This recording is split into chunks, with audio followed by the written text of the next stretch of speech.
దావీదు పరిచర్య చేస్తూ వచ్చాడు. అభిషేకించబడిన నాటి నుండి అభిషేకము తన పరిచర్యకి నూతన రంగంలోకి తీసుకెళ్తుంది. The anointing was leading David to a greater heights. ఇంకో మాటలో చెప్పాలంటే, రాజు దగ్గర దెయ్యంల పారదోలేడు. రాజు దగ్గర 4 గోడల మధ్య దెయ్యాలు పారదోలతో మాత్రమే కాదు, నెక్స్ట్ ఏంటి తెలుసా, పెద్ద దెయ్యాలు, బయట దెయ్యాలను కూడా పారదోలేడు. ఎవరా దెయ్యం? గొలియాతు, సున్నతి లేని ఈ ఫిలిస్తీయుడు, ఎత్తైనోడంట. ఎవడాడు? అది వేరే సంతానం. అది you see, you have to be very careful. Your fighting is not about your heroism, but your service to Israel before the Lord. ఇశ్రాయేలుకి విమోచకుడిగా, ఇశ్రాయేలుకి విడుదలగా, ఇశ్రాయేలుకి కాపుదలగా పరిచర్య. ఎందుకంటే దాని తర్వాత దావీదు ఏం చేశాడు రా అంటే, మరలా పరిచర్య చేశాడు. రాజు అయిపోలే వెంటనే. యూ సేడ్ నేను గొలియాతును చంపాను కాబట్టి నేను రాజా అని అనకూడదు. That is wrong. మనుషులు పొగడతల ముందు తగ్గించుకోగలుగుతామా? ఎందుకంటే గొలియాతును చంపిన తర్వాత స్త్రీలందరూ వీధుల్లో గంతులు వేసుకుంటూ, నాట్యాలు వేసుకుంటూ పాట పాడారంటమ్మా. ఏం పాట తెలుసా? సౌలు 1000 మందిని చంపాను, దావీదు బాగా తెలుసు. ఆ పాట విన్న సౌలుకి మండిపోయిందంట. ఆ రోజు నుండి దేవుని వాక్యం రాయబడంత దావీదు పైన విషపు చూపు అంట. So be careful, they can be the evil eye. విషపు చూపు, విషపు చూపు. ఆ రోజు నుండి దావీదుని చంపుతానికి పట్టుపట్టాడంట. దావీదుని చంపుతానికి పట్టుపట్టినా కూడా, because he is anointed, he could not touch him. అభిషేకించబడ్డాడు కాబట్టి ఏమి చేయలేకపోయాడు. తరిమాడు, ఎంతన నాశనం చేద్దాం చూశాడు. చేయగలిగాడా? చేయలేకపోయాడు. ఈరోజు అభిషేకం నీకు కాపుదలండి. అభిషేకం మనకి క్షేమం అండి. అభిషేకం మనకి భద్రత. ఇంకా దేవుని వాక్యం చూస్తే దావీదు గురించి ఎన్నో నేర్చుకోవచ్చు. సౌలు పిలుస్తున్నాడు, సౌలు అడుగుతున్నాడు, ఒరే నువ్వు బాలుడు, నువ్వేంటి పోరాడతావు? నువ్వు యవనస్తుడు, ఇంత పెద్ద వీరులు ఉన్నారు, పోరాడలేరు. రాజు నేనే భయపడి కూర్చున్నా. ఎందుకంటే ఇశ్రాయేలీలందరూ భయంతో బ్రతికారంట. గొలియాతు ప్రతిసారి ఏదో ఒక్క రోజు కాదండి, అతడు మరలా భయపెడుతూ వచ్చాడు, బెదిరిస్తూ ఉన్నాడు. ఒక్కరోజు కాదు, కానీ దావీదు ఆ ఒక్కరోజు అక్కడికి వచ్చాడు. అభిషేకం అక్కడికి తీసుకెళ్ళింది. అక్కడికి వచ్చిన తర్వాత సౌలు అడుగుతున్నాడు, దావీదు చెప్తున్నాడు, నేను వెళ్తాను, ఈ సున్నతి లేని ఫిలిస్తీయుని నేను చంపుతాను. సౌలు అడుగుతున్నాడు, ఎట్లా? ఇంక మాటలు చెప్పాలంటే దావీదు అంటున్నాడు, దేవుడు నా తోడున్నాడు. ఒకసారి ఆ మాట చదువుతామండి. 1 సమూయేలు గ్రంథము 17వ అధ్యాయము 37వ వచనం చదవండి. సింహం యొక్క బలము నుండి, సింహపు యొక్క బలము నుండి, ఎలుగుబంటి యొక్క బలము నుండి, ఎలుగుబంటి యొక్క బలము నుండి నన్ను రక్షించిన యెహోవా. హిస్టరీ చెప్తున్నాడు, ఇదిగో నా పైన అభిషేకం ఉంది, నేను రాజుగా అభిషేకించబడ్డాను, అందుకని నేను గొలియాతుని చంపడానికి వెళ్తున్నాను అని చెప్పాడా? అయ్యో, అట్లా చెప్తే ఆయన గొలియాతుని చంపుతాడో లేదు, కానీ సౌలు ఫస్ట్ చంపేస్తాడు. ఉన్నమాటే. ఎందుకంటే దాని తర్వాత నుండి తన మీద విషపు చూపు పెట్టాడంట. ముందే రాజు అన్న మాట వస్తే వదులుతాడా? నార్సిసిస్ట్, సెల్ఫిష్ ఫెలో, గర్విష్టి, స్వార్థపరుడు. కానీ మనం చూస్తాము, గతంలో దేవుడు నాకు సహాయం చేశాడు, దేవుడు నా తోడున్నాడు, దేవుడు నాకు జయంనిచ్చాడు, దేవుడు నాకు సింహాన్ని చంపుతానికి, ఎలుగుబంటిని చంపుతానికి. చదువుతారంట మాట, నన్ను రక్షించిన యెహోవా ఈ ఫిలిస్తీని చేతిలో నుండి కూడాను నన్ను విడిపించునని చెప్పెను. అందుకు సౌలు, పొమ్ము, యెహోవా నీకు తోడుగా నుండును గాక అని దావీదుతో అనెను. ఆగండి, పో, యెహోవా నీకు తోడుకుంటాడు అని చెప్పిన వెంటనే పంపించాడా? పంపించలేదు. ఏం చేశాడు? చదవండి నెక్స్ట్. పిమ్మట సౌలు తన యుద్ధ వస్త్రములు దావీదునకు ధరింపజేసి, ఏంటంట?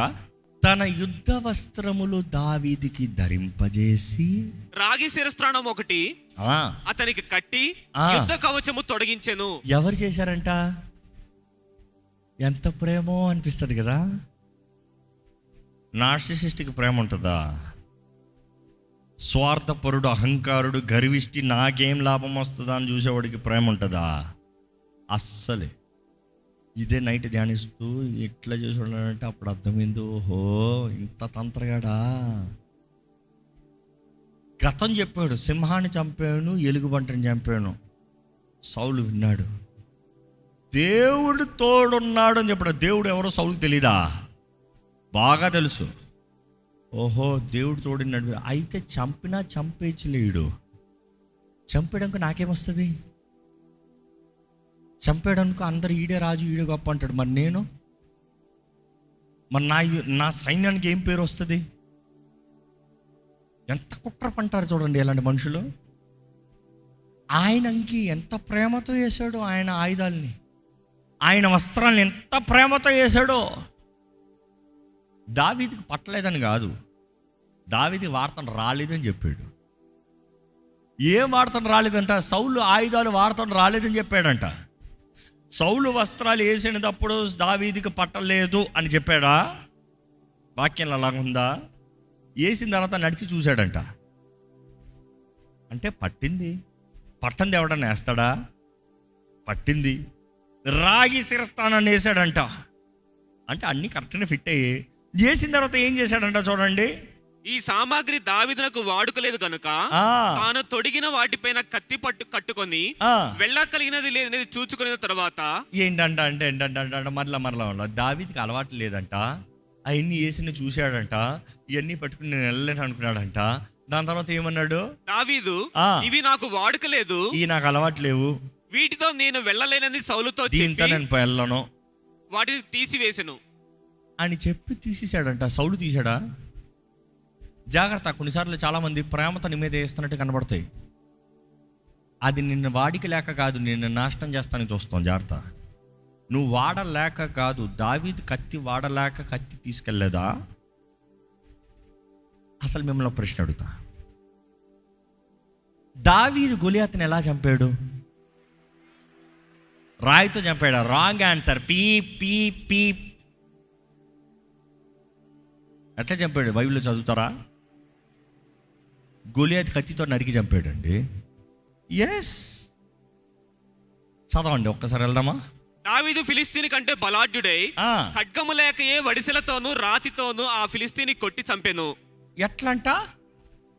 అరే, బలాఢ్యుడై ఖడ్గం లేకుండా రాయితో కొట్టి చంపాను అన్నదప్పుడు అక్కడతో ఆగిపోలే. Continue that thing. వాడు బోర్ల పడగా అంటే నువ్వు వేసిన రాయి ఏం చేసిందంట? ఆయన ఫస్ట్ బోర్ల పడ్డాడంట. బోర్లు అంటే ఎట్టు? ముందుగా నక్క ముందుకి కొట్టిన దెబ్బకి ముందు పడ్డాడంట. ముందు పడితే దావీదు పరిగెత్తిపోయి ఫిలిస్తీని మీద నిలుచుండి వాని కత్తి వరదూసి దానితో వాని చంపి దాని తలను ఏం చేశాడంట? చంపి తలకాని తీసి పడేశాడు. అప్పటికే చచ్చుంటే పరిగెత్తాల్సిన అవసరం ఏముంది?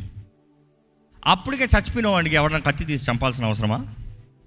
రాయితో కత్తి చచ్చిపోయిన వాడికి పొర అయిపోయిందని అని చెప్పి అక్కడే డాన్స్ చేసుకోవచ్చు కదా. మనం చూస్తాము పరిగెత్తుకొని వెళ్ళి కత్తి తీసి ఎవరి కత్తి?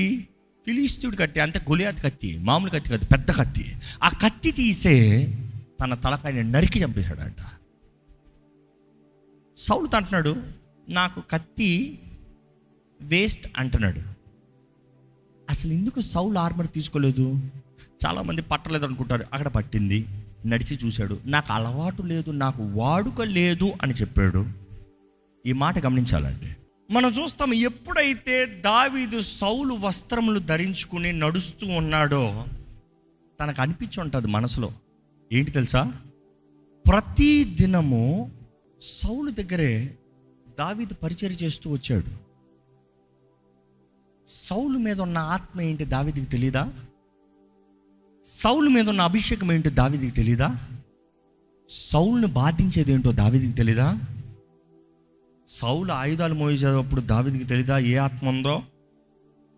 దావీదు అంటున్నాడు, అయ్యో బాబోయ్, నేను పోరాటానికి దేవుడు నా పక్షాన రావాలంటే నీ అభిషేకం నాకు పనికిరాదు, నీ ఆయుధాలు నాకు వద్దు, నీ పైన ఉన్న అభిషేకం చాలు నిన్ను నడిపిస్తానికి. ఇంకో అభిషేకం నీకు పనికిరాదు, నీ అభిషేకం నీకు కావాలి.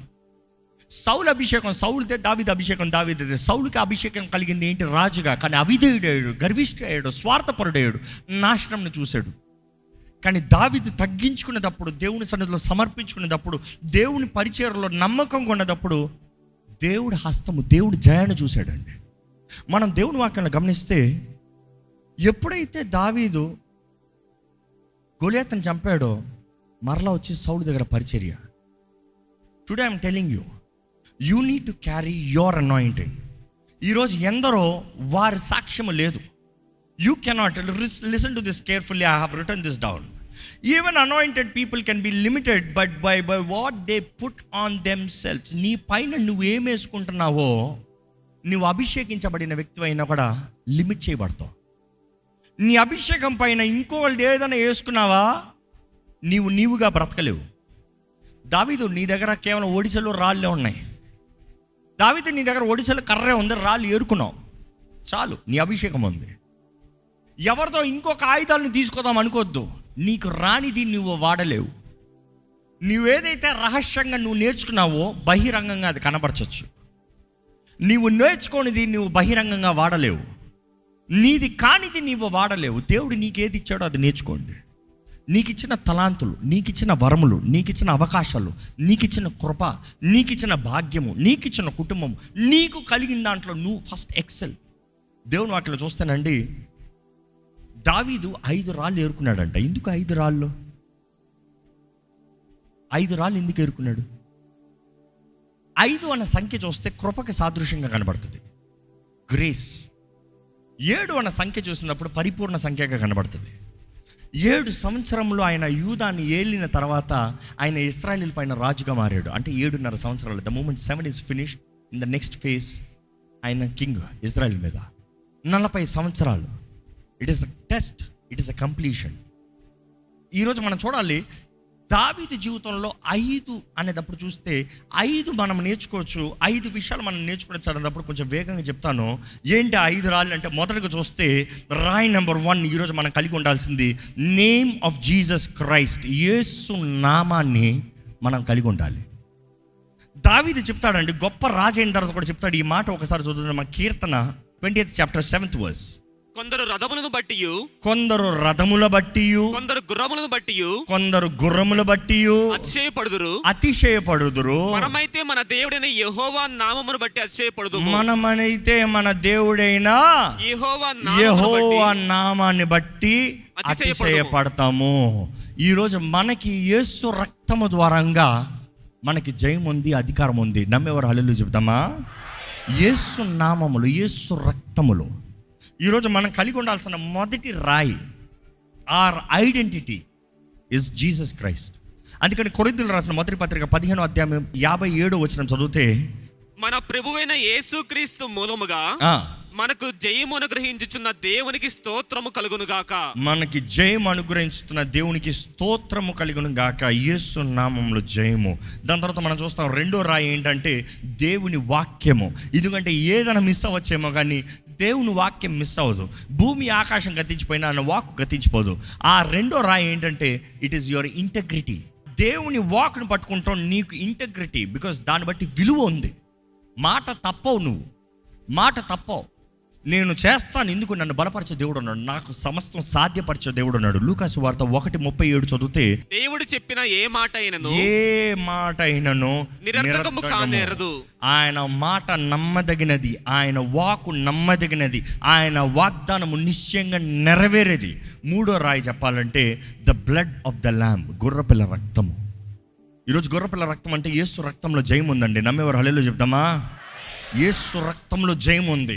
అపవాదిని ఎలాగ పోరాడతాము, ఎలాగ జయిస్తాం అన్నప్పుడు యేసు రక్తము ద్వారముగా. ప్రకటన గ్రంథము 12:11 చదివితే అక్కడ చూస్తాం మనం, వారు గొర్రెపిల్ల రక్తం ద్వారంగా, వారి నోటి సాక్ష్యము ద్వారంగా అంట. ఎక్కడ చదువుతారండి? వారు గొర్రెపిల్ల రక్తమును బట్టి తామిచ్చిన సాక్ష్యమును బట్టి వారిని జయించుచున్నారు. కానీ ఎవరిని జయించారో? అపవాదిని జయించేది దాన్ని బట్టి. కానీ వారి జీవితంలో వారు సరిగా బ్రతకలేనని ఉంటుంది. కానీ మనకి ఇంటిమేసి ఇచ్చేది దానికి సాక్ష్యం ఏంటంటే గొర్రెపిల్ల రక్తము, గొర్రెపిల్ల రక్తము. నాలుగోది చెప్పాలంటే the stone is the anointing of the Holy Spirit, పరిశుద్ధాత్మ అభిషేకము. దేవుని వాక్యం తెలియజేస్తుంది, యెషయా గ్రంథంలో ఉంటుంది ఏమని, నూనె ద్వారంగా అంటే అభిషేకం ద్వారంగా. ఇంకో మాటలు చెప్పాలంటే ప్రతి బంధకము తెంపబడుతుంది. By the anointing every yoke shall be broken. ప్రతి బంధకాలు తెంపబడతాయి. అంటే కొన్ని కాలు అన్నీ ఇంకా దేవుడు అక్కడ చూస్తే 1 యోహాను పత్రిక 2వ అధ్యాయం 27వ వచనం చూస్తే, అయితే ఆయన వలన మీరు పొందిన అభిషేకము, ఆయన వలన మీరు పొందిన అభిషేకము మీలో నిలుచుచున్నది కనుక, మీలో నిలిచి ఉన్నది కనుక ఎవడనో మీకు బోధింపనక్కర్లేదు. ఎస్, ఆయన ఇచ్చిన అభిషేకము సత్యమే గాని అబద్ధము కాదు. అది అన్నిటినీ గూర్చి మీకు బోధించుచున్న ప్రకారముగాను, ఆయన మీకు బోధించిన ప్రకారముగాను ఆయనలో మీరు నిలుచుచున్నారు. మనం చూస్తున్నాము అభిషేకము, పరిశుద్ధాత్మ అభిషేకము. You see that is the influence మన ఇన్ఫ్లుయెన్స్ అదే. ఎందుకంటే మనుషులు చెప్పాల్సిన అవసరం లే, సౌలు చెప్పాల్సిన అవసరం లే, నీ సహోదరులు నీకు విమర్శించాల్సిన అవసరం లేదు. అక్కడ కావాల్సింది ఏంటంట? పరిశుద్ధాత్మ అభిషేకం. ఎందుకంటే అక్కడ కానీ దావీదు సౌలు మాటలు విన్నుంటే, వాళ్ళ అన్న మాటలు విన్నుంటే తిరిగి వెళ్ళిపోండేవాడు, జయించేవాడు కాదు. కానీ తన అభిషేకం చెప్తుంది, ఈ సున్నతి లేని ఫిలిస్తీన్ని జయిస్తానికి దేవుడు నా తోడుంటాడు, నన్ను అభిషేకించాడు, నాకు జయాన్ని ఇస్తాడు, నాకు జయంని ఇస్తాడు. అక్కడ అంటాం కదా, దావీదు వచ్చినప్పుడు మొదటి రాయి మాత్రమే తీశాడంట. ఎన్ని రాళ్ళతో చంపాడు దావీదు? 5 ఏరుకున్నాడు కానీ ఒక రాయితోనే చంపాడు. ఎందుకంటే ఆ రాయి చెప్తాడు ఏంటి తెలుసా? సున్నతి లేని ఫిలిస్తీని నేను ఎవరి నామంలో వస్తున్నానో, జీవము కలిగిన దేవుని నామంలో వస్తున్నానని చెప్తాడు. ఆ ఒకే రాయి ఏంటి? ఈరోజు జీవం కలిగిన దేవుని నామం అన్నప్పుడు మనకు అనుగ్రహించబడింది యేసు నామం. అన్ని నామముల కన్నా పైనామంగా ఎంచబడింది యేసు నామం. మనం చూస్తాం 5వ రాయి అనేటప్పుడు విశ్వాసం అనే రాయి. 1 యోహాను 5:4 చదువుదామండి దయచేసి. దేవుని మూలముగా పుట్టిన వారందరూ లోకమును జయించుదురు, లోకమును జయించిన విజయము మన విశ్వాసమే. మనం చూస్తున్నాము దేవుని ద్వారా పుట్టిన వారందరూ లోకాన్ని జయిస్తారు. ఈరోజు నీకు విశ్వాసం ఉంటే నువ్వు జయిస్తావండి. దేవుని వాక్యం మరల తెలియజేస్తుంది, ఆపద దినమందు, అపవాది దినమందు. మీరంతా ఉత్తర ప్రత్యుత్తరాలకి చదువు ఎఫెసీయులకు రాసిన పత్రిక 6వ అధ్యాయము మరలా చదవండి. నిలిచి పోరాడాలంట. దేవుడు వాక్యం తెలియజేస్తుంది. ఎఫెసీయులకు రాసిన పత్రిక 6వ అధ్యాయం 13వ వచనం చూస్తే, ఆ అపవాది దినమందు, ద ఈవిల్ డే, సర్వాంగ కవచాన్ని ధరించుకుంటే, గ్రీకులో ఆ మాటలు చూసినప్పుడు ఎలా ఉంటుందంటే, నీవు ధరించుకున్నట్లయితే, సర్వాంగ కవచాన్ని నువ్వు ధరించుకున్నట్లయితే యుద్ధమంతా అయ్యే తర్వాత నీవు నిలిచి ఉంటావు, జయము నీదే అన్నట్టుగా ఉంటుంది ట్రాన్స్లేషన్. ఏంటంట? నువ్వు సర్వాంగ కవచాన్ని ధరించుకుని చూడు. ఆ సర్వాంగ కవచాన్ని నువ్వు ధరించుకుంటే యుద్ధం అయ్యేటప్పటికి నువ్వు నిలబడి ఉంటావు, శత్రువు నాశనమై ఉంటాడు. మిమ్మల్ని అడుగుతున్నానండి, అభిషేకించబడిన మీరు సర్వాంగ కవచాన్ని ధరించుకున్నారా? ఎవరు ఆయుధాలను ధరించుకుంటున్నారు? సౌలు ఆయుధాలను ధరించుకుంటున్నారా? దేవుడు అనుగ్రహించే సర్వాంగ కవచాన్ని ధరించుకుంటున్నారా? ఈరోజు మన జీవితంలో దేవుడు నూతన తలుపు తెరిచి మనల్ని నడిపిస్తున్నాడు అన్నప్పుడు మన జీవితంలో దేవుడు కోరేది మనం తగ్గించుకోవాలి, పరిచర్య చేయాలి. మీరు గమనిస్తే మొదటి అభిషేకం తనకి ఇచ్చింది అసైన్మెంట్ పొందిన దగ్గర నుండి హీ స్టార్టెడ్ టు సర్వ్. పరిచర్య చేయి, నీ కుటుంబానికి పరిచర్య చేయి, నీ సంఘానికి పరిచర్య చేయి. నీకు ఎవరైతే దేవుడు ఎక్కడైతే పంపిస్తున్నాడో, ఎవరి మధ్య అయితే పెడుతున్నాడో అక్కడ పరిచర్య చేయి. Serve heartfully. సౌలు ముందు దావీదు పరిచర్య చేశాడంట. దురాత్మలు పట్టిన వ్యక్తి ముందు పరిచర్య చేస్తాం చాలా కష్టం. ఎందుకంటే మనం చూస్తాము, దావీదుని చంపుదామని సౌలు ఏట విసిరాడంట. ఒక్కసారి కాదు, 2 సార్లు కాదు, ఏట విసిరాడంట చంపుతానికి. అయినా కూడా మరలా వచ్చి పరిచర్య. ఎంత ధైర్యం కావాలి చెప్పండి? నిన్ను చంపుతానని చెప్తాం మాత్రం కాదు, చంపుతానని అనుకుంటా మాత్రం కాదు, అటెంప్ట్ చేశాడు 2 సార్లు మర్డర్. మరలా నిలబడగలుగుతావా? You see that is anointing, not fearing. భయం లేదు. దావీదు గొలియాతును పోరాడుతున్న ముందు తను నేర్చుకుంది ఫస్ట్ ఏంటి తెలుసా అండి? ఈరోజు మనం కూడా నేర్చుకోవాల్సింది సేయింగ్ నో టు సౌల్కి నో చెప్తాను నేర్చుకోవాలి. లోకానికి నో చెప్తాను నేర్చుకోవాలి. పాపానికి నో చెప్తాను నేర్చుకోవాలి. పాపపు కార్యాలకు నో చెప్తాను నేర్చుకోవాలి. నీది నువ్వు పొందుకున్నావు నమ్మిన వ్యక్తి అయితే ఇతరులకు నో చెప్తావు. కక్కుర్తి లో చెప్పడం, కక్కుర్తి ఎప్పుడు నో చెప్పడం. గెహజీ చూడండి, కక్కుర్తితో పరిగెత్తుకుని వెళ్ళాడంట. నామాన్ దగ్గరికి వెళ్ళి నీ దాసుడు అమ్మన్నాడు, అబద్ధం ఆడాడు, తెచ్చుకున్నాడు. ఏంటి? నామాన బహుమానం మాత్రం కాదు, ఎలీషా ఏమిచ్చాడు ఆ బహుమానంతో పాటు? కుష్ఠరోగాన్ని ఇచ్చాడు. జీవితకాలం తరమంతా కుష్ఠరోగంతో నింపబడ్డారు. ఈరోజు మనం జ్ఞాపకం చేసుకోవాలండి, దేవుడు మనకిచ్చిన అభిషేకం చాలు మనల్ని హెచ్చిస్తానికి. దేవుడిచ్చిన అభిషేకం చాలు మనల్ని బలపరుస్తానికి. దేవుడిచ్చిన అభిషేకం చాలు మనకు జయంనిస్తానికి. అభిషక్తుడైన దేవుడు ఈరోజు కూడా ఆశపడుతున్నాడు మనల్ని అభిషేకిస్తానికి. తలుపు తెరిచిన దేవుడు మన జీవితంలో ఓపెన్ డోర్స్, న్యూ సీజన్. ఈ సీజన్ వెళ్ళే వరమే మనం అభిషేకం తెల్లాలి. అభిషేకం లేకపోతే వేస్ట్, చచ్చిపోతాం. ఎందుకంటే ఈ సీజన్లో నీకు అభిషేకం ఉంటే మాత్రమే నీవు జయిస్తావు. ఎంతమంది చెప్తారు, ప్రభువా నన్ను అభిషేకించి అంటారు? ఎక్కడ మీరు ఉన్న స్థలాల్లో లేచి నిలబడండి, ప్రార్థన చేద్దాం. ప్రభువా నన్ను అభిషేకించయ్యా, నా జీవితాన్ని అభిషేకించయ్యా, నా కుటుంబాన్ని అభిషేకించయ్యా, నా బిడ్డలను అభిషేకించి ప్రభా, నా భవిష్యత్తును అభిషేకించి ప్రభా, నా తరాన్ని అభిషేకించి ప్రభా, నాకు కలిగిన వాటిని అన్నింటిని అభిషేకించి ప్రభా. ఈరోజు మన ఇల్లు అభిషేకించబడాలి, మన కలిగిన సమస్తం అభిషేకించబడాలి. అభిషేకం లేనిది జయము లేదు, అభిషేకం లేనిది ముందుకెళ్ళలేము, అభిషేకం లేనిది హెచ్చింపు లేదు.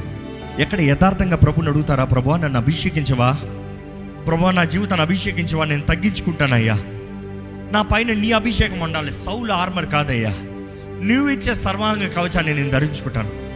సౌలు ఆయుధాలు నాకు పనిచేయవు ప్రభువా, సౌలు అభిషేకం నాకు పనిచేయదు ప్రభువా, నన్ను అభిషేకించు, నన్ను అభిషేకించు. దేవుని వాక్యంలో చూస్తానండి, దేవుడు అంటాడు దావీదుతో, నేను నిన్ను గొప్ప చేస్తా, నేను నీ నామాన్ని గొప్ప చేస్తా, నేను నిన్ను గొప్ప చేస్తా, నేను నీ నామాన్ని గొప్ప చేస్తాను. దేవుడు వాగ్దానం చేస్తాడు. దావీదుతో మాత్రమే కాదు, దేవుడు అబ్రహాముకు కూడా వాగ్దానం చేస్తాడు. అబ్రహమా నిన్ను గొప్ప జనముగా చేస్తాను, అబ్రహమా నిన్ను గొప్ప వ్యక్తిగా చేస్తాను, అబ్రహమా నిన్ను గొప్ప నాయకుడిగా, గొప్ప లీడర్గా, గొప్ప name, great man, I will make you great, I will make your generation great. దేవుడు వాగ్దానం చేశాడు. ఇందుకొరకు ఏదో అబ్రహాం మాత్రం గొప్పగా వెళ్ళిపోవాలన్నా, ఏదో అబ్రహాం మాత్రం గొప్పగా బ్రతికేయాలన్నా, ఏదో అబ్రహాము మాత్రమే గొప్పగా జీవించాలన్నా, ఏదో దావీదు మాత్రమే గొప్పగానా? కాదు. ఆ గొప్ప అబ్రహాము తరము నుండి గొప్ప ఇస్సాకు, గొప్ప యాకోబు, వారందరికీ గొప్ప దేవుడు గొప్ప వాగ్దానాలను ఇచ్చాడు. అక్కడ నుండి మనం చూస్తాం గొప్ప దావీదు తర్వాత మరలా దేవుడు వాగ్దానం చేస్తాడు, జెరుబ్బాబెలో నేను మాట ఇస్తున్నాను, జెరుబ్బాబెలో. అక్కడ నుండి మనం చూస్తున్నామండి, యేసు ప్రభు రక్షకుడు, దావీదు కుమారుడా అని పిలవబడుతున్న యేసు ప్రభు, దావీదు కుమారుడా అని పిలవబడుతున్న యేసు ప్రభు గొప్ప దేవుడు. ఆయన పోలి వంటి వాడు ఎవ్వరూ లేరండి, ఆయన వంటి రాజు ఎవరూ లేరండి. ఆయన రాజుల రాజు, ప్రభుల ప్రభు, గొప్ప దేవుడు ఆయన. అన్ని నామముల కన్నా పైనామముగా యేసు నామం ఎచ్చబడింది కదా. ఈరోజు ఆ యేసు ప్రభు అభిషేక్తుడంట. యేసు ప్రభు అభిషేకించబడవలసిన అవసరం వచ్చినప్పుడు ఈరోజు మనకి ఎంత అభిషేకం కావాలండి. మనం అనుకుంటాం మన శక్తి తెలిపోదాం, మన బలం తెలిపోదాం, మన తెలివితేటలు తెలిపోదాం. అవ్వదు. ఆయన అభిషేకం ఉంటే మాత్రమే, ఆయన అభిషేకం మనల్ని నడిపిస్తే మాత్రమే కానీ మనం వెళ్ళలేము. అభిషేకించబడిన వారికి ఎవ్వరు ఏది బోధించవలసిన అవసరం లేదు. కారణం ఏంటంటే అభిషేకము తానే వారిని నడిపిస్తుంది. ఆ మాటకి when you are anointed you don't need people's opinion. మనుషుల అభిప్రాయాలు అక్కర్లా, మనుషుల సలహాలు అక్కర్లా. మనుషుడు కాదు నీకు చెప్పవలసింది నువ్వు జీవితంలో ఏమవ్వాలో. దేవుడు అభిషేకించాడన్నప్పుడు దేవుడు చెప్తున్నాడు, ఆ మొదటి అభిషేకంలో నువ్వు రాజు అవుతావు, నువ్వు పలానా అవుతావు, నువ్వు యాజకుడు అవుతావు, నువ్వు ప్రవక్త అవుతావు, you are so and so. తల్లి గర్భంలో దేవుడు నిర్ణయిస్తాడు. సంసోన్ జీవితంలో చూసాం కదా మన ఫ్రైడే. సంసోన్ని దేవుడు ముందుగానే తల్లి గర్భంలో నిర్ణయించినప్పుడు ఏమంటున్నాడు, నువ్వు న్యాయాధిపతి అవుతావు. న్యాయాధిపతిగా అభిషేకము మనం చూస్తాం. ఇర్మియాతో అంటాడు దేవుడు, తల్లి గర్భంలో నేను నేర్పించాను, ఐ హావ్ ఆర్డైన్డ్ యూ. ఆ మాట నేను నిన్ను అభిషేకించాను, జనములకు ప్రవక్తగా నేను నిన్ను నిర్ణయించాను. దేవుడు ప్రతి ఒక్కరి పట్ల గొప్ప తలంపులు కలిగి ఉన్నాడండి. ఈరోజు నీవు కోరితే మాత్రమే నీ జీవితంలో కార్యం జరిగిస్తాడు. నువ్వు కోరితే మాత్రమే దేవుడు కార్యం జరిగిస్తాడు. ఎక్కడ అడగండి దేవుడిని, దేవా నన్ను అభిషేకించు, నాకు ఈ నూతన ప్రాయలో, ఈ నూతన సీజన్లో నన్ను నడిపించయ్యా, నన్ను బలపరచు ప్రభా, నన్ను లేవనెత్తు ప్రభా, నన్ను లేవనెత్తు ప్రభా. ఎక్కడ మనస్ఫూర్తిగా అడుగుదామా, నీ రక్తము చాలయ్యా నాకు, సౌలు ఆయుధాలు కాదయ్యా, నీ రక్తంలో జయం ఉందయ్యా. సౌలు ఆయుధాలు నాకు వ్యర్థమే, నన్ను ఆటంకపరుస్తుంది. అవునండి, నిజంగా సౌలు ఆయుధాలు కానీ దావీదు తీసుకుని ఉంటే చచ్చి ఊరుకుంటాడేమో, కానీ తన జీవం కలిగిన దేవుని నామాన్ని ధరించుకుని వెళ్ళినప్పుడు గొప్ప జయాన్ని చూశాడు. అడుగుదామా ప్రభుని, నన్ను అభిషేకించయ్యా, మా జీవితంలో కావాల్సిన సహాయం దయచే ప్రభా, మా జీవితంలో కావాల్సిన నడిపింపు దయచే ప్రభా. ఇదిగో ప్రభా, ఇక్కడ ఈరోజు ఈ వాక్యం విత్తున్నచుడుగా అయ్యా మాకు తగ్గించుకునే హృదయం దయచే. నువ్వు మా ముందు తెరిచిన ఈ తలుపులో ధైర్యంగా ముందుకెళ్ళగలిగిన జీవితాన్ని మాకు దయచే. దేవా నువ్వు మాకు వాగ్దానం చేసావు, ధాన్యము, నూతన ద్రాక్ష రసం, నూతన తైల అభిషేకం. దేవా మా అందరికి కావాల్సిన అభిషేకం దయచే ప్రభా. నీ ధాన్యము మాకు శక్తినిచ్చేది, మా దేహానికి ధైర్యం ఇచ్చేది, ఆరోగ్యాన్ని ఇచ్చేది. దేవా ద్రాక్ష రసం మా మనసుకి తృప్తినిచ్చేది, మా మనసుకి నెమ్మదినిచ్చేది. దేవా నీ అభిషేకము మేము వెళ్ళవలసిన మార్గంలో, మేము వెళ్ళవలసిన స్థలంకి, మాకు కావాల్సిన జయంని, మాకు కావాల్సిన ప్రతి ఆయుధాన్ని ఇచ్చేది. దేవా నీ అభిషేకాన్ని మా అందరి జీవితంలో దయచేయమని వేడుకుంటున్నాం. ఈ వాక్ వింటూ ప్రభువా నన్ను అభిషేకించు అడుగుతున్న ప్రతి ఒక్కరి పైన యేసు ప్రభువా నీ ఆత్మని కుమ్మరించమని వేడుకుంటానయ్యా. అభిషక్తుడు నీవేనే నీ వాక్యం తెలియజేస్తుంది.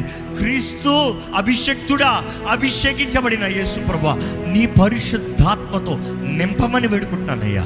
వరములు కలిగిన వారిగా, ఫలించే జీవితం కలిగిన వారిగా, శక్తి కలిగిన జీవితం కలిగిన వారిగా, దీవించబడిన, ఆశీర్వదించబడి వర్ధిల్లే జీవితం కలిగిన వారిగా మమ్మల్ని చేయి దేవా. ఈ భూమి పైన మేము ఉన్నంతకాలం మా అభిషేకం ఎందుకు వెళ్ళనయ్యో, అభిషేకం తగినట్టుగా బ్రతకాలి ప్రభా.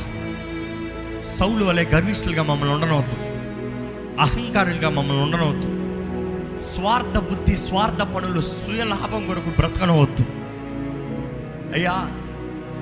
అభిషేకించబడిన సౌలే స్వార్థంతో బ్రతికినప్పుడు నీ ఆత్మను తీసివేసి దురాత్మను ఇచ్చావయ్యా. వేధించే ఆత్మలు తనని దాడి చేసేయ్యా.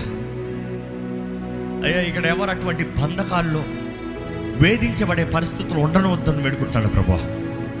స్వతంత్రతనే నీ పరిశుద్ధాత్మని మాకు దయచి, నెమ్మదిని, విడుదలనే నీ పరిశుద్ధాత్మని మాకు దయచి, ఆదరణ బలపరిచే నీ పరిశుద్ధాత్మని మాకు దయచి, నీ వాకు వింటూ నీ వాకు తగినట్టుగా బ్రతికే ప్రతి ఒక్కరి జీవితంలో నీ ఆత్మ కార్యాలను జరిగించమని వేడుకుంటూ, విత్తన వాక్యాన్ని ముద్రించి ఫలింపజేయమని వేడుకుంటూ, ఈ ఆరాధనలో చేయబడిన ప్రార్థనలకి, ఆరాధనకి, ప్రతి స్తుతించిన నాలుకకి నీవే దీవెన, అభిషేకాన్ని ఇచ్చి నడిపించమని నజరేయుడైన యేసు నామములో అడిగి వేడుచున్నాము తండ్రి. ఆమేన్, ఆమేన్.